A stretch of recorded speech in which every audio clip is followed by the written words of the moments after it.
tua madre,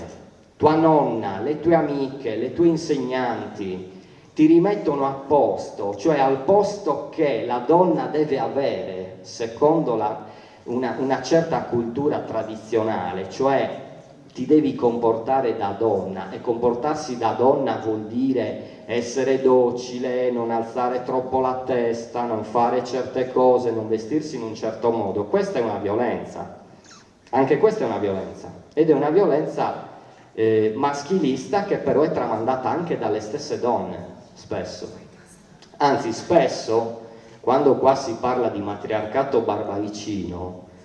non è un potere delle donne sugli uomini, è il potere delle donne di gestire lo stesso sistema patriarcale, e cioè di educare le donne a comportarsi in quel certo modo che rientra nella donna, che non dico che sia considerata inferiore, ma che deve stare un passo indietro, cioè deve prendere parola al momento giusto, deve sapere quando intervenire, non deve mettersi in prima linea, non deve sorpassare l'uomo.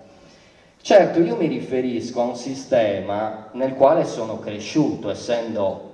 un bel po' più grande di voi, e mi auguro che voi queste cose le stiate vivendo meno, e sicuramente le state vivendo meno,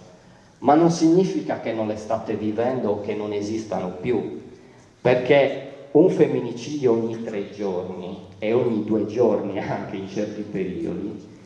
significa che questo sistema è ancora vivo, è ancora presente e influisce in tutti noi, perché il femminicidio inteso